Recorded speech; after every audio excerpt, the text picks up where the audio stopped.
بسم الله الرحمن الرحيم الحمد لله رب العالمين والعاقبة للمتقين ولا عدوان إلا على الظالمين السلام عليكم ورحمة الله تعالى وبركاته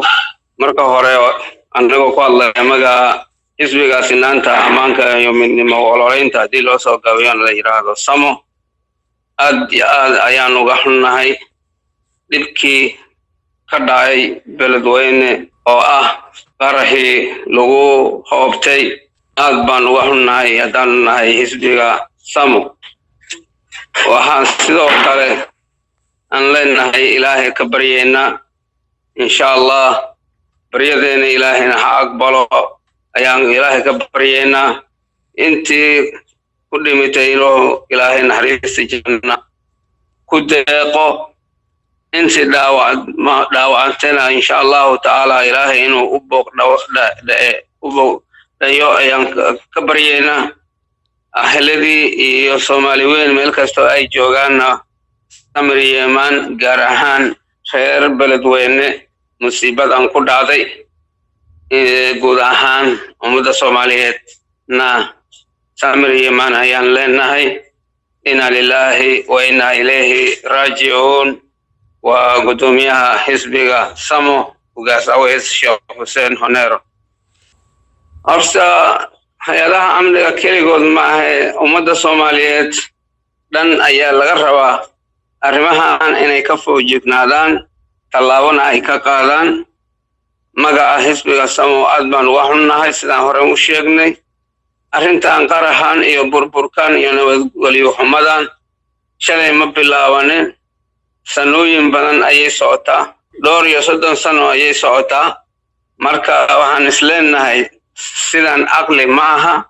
sidaan soomaalinimo ma aha sidaan islaamnimo ma aha waxaan qaraxan iyo dhibkan dhaxda waxaa keenaya nabadgelyo xumada waxaa keenaya is-afgaran waayiga oo aan xuduudka lahayn sii socda sanooyin ayay keenaysaa marka yaanan nabad sugid keliya wax nabad sugiddu malaa'ig maaha soomaalida ayay ka mid yihiin haddaan lala shaqaynin ama haddii daacadnimo haddii la waayo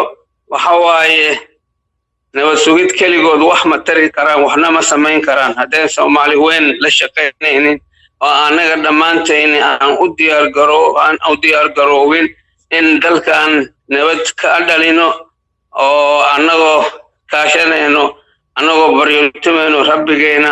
awooddeena dhan inaan saarno in dalkan nabadgelyo loo wada dhayahay loo wada raadiyo waaye moogii laakiin nabad sugid keligeed wax ay tarayso ma jiraan sidaas ayaan rumaysanahay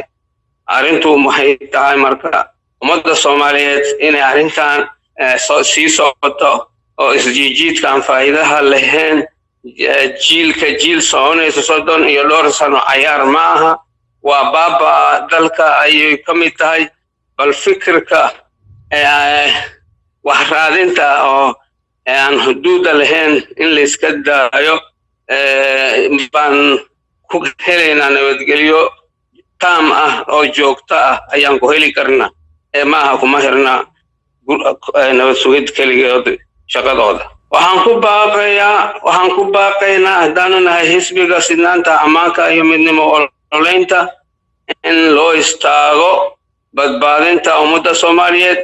badbaadinta midnimada soomaaliyeed badbaadinta sharafta iyo karaamada dalkeena sidaas ayaan ku wada baaqaynaa nin walbaba intii uu kari karo